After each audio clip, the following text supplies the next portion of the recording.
Hello and welcome to this week's Tech Tip. Today we're talking about role-playing as a method of creating highly relevant and transferable learning experiences. Kelly, would you kick us off? Thanks, Dan.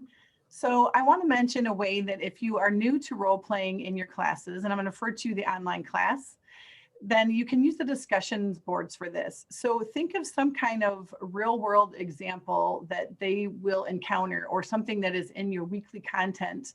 And you want to kind of see how their thinking is on that. It's a way to assess that for you.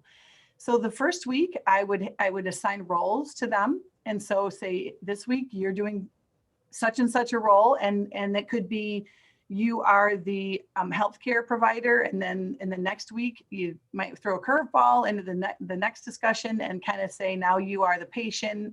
How would you answer that? Or maybe it's a policy course. So really just switching up the roles and the way that they are thinking about the content, and see what their thinking is and how they can answer that. Because it's one thing to read it in a book or watch a video on it. It's a whole nother thing when you put yourself in that place and envision yourself doing this in a job down the road in your career. Tracy, you had another level that you wanted to share that's a little higher than what this is. Kelly, thank you. And I really like how you talked about starting with your content, because that's something when I, in my own work, as well as encouraging faculty, ask them to start considering ways they can use role play. I have them look at their content and then think about those common activities that happen in the real world if the person had that position later on in life.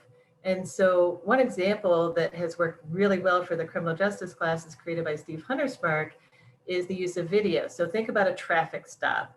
Again, it's something that happens a lot. People have experience, well, let's put it this way. Most people like me have multiple experiences, little speeding problem there over a history of time with this role, but putting it in the academic side with the video, making it a group project. So he gives the students a scenario of exactly what happens on the traffic stop.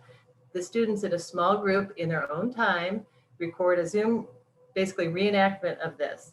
They put this recording back in a discussion board, and then the other students view the different videos and give feedback on different parts. What went well? What could have been de-escalated sooner? Could they have gotten the information faster? Is there an accuracy thing? Did they miss a clue? All these things, by adding a little bit of complexity and having the students record it as a video and then putting it into the discussion so you can see their thinking and analyze it as if it was in the real world, is a really effective tool for getting at, again, are students not only thinking the right thing, are they able to do the right thing when it has the complexity of the real world events around them? Dan, you've mentioned another even more complex aspect of the role-playing scenario type of pedagogy.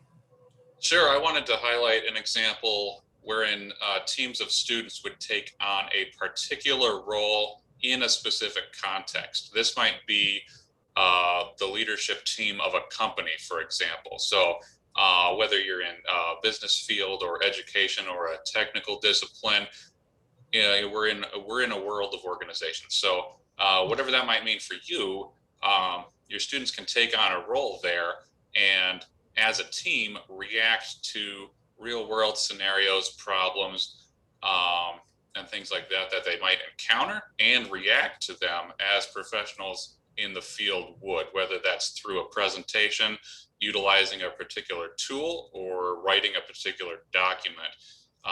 But again, the important thing is they're using these roles to respond to the scenario. These teams can persist for the length of a course, so it could work well for a capstone course, or it could be just the last few weeks of a particular course, for example.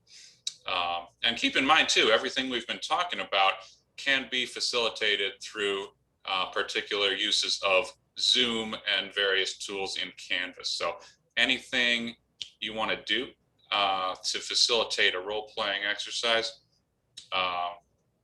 you know, there are ways to do that, whatever your delivery mode might be.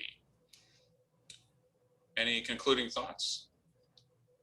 I just wanted to say that some of the best feedback I've read over the years, whether it's my own course reviews or the reviews when we do the annual surveys from students, are about those role-playing scenarios.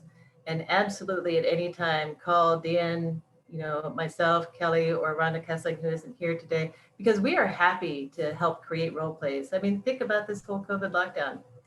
Why not play a different role than the one you happen to be in if you feel like it?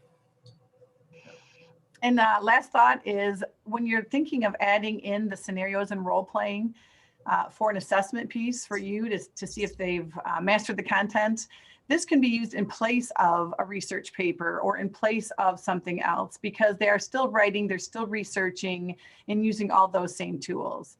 So I hope you try it. Thanks for joining us.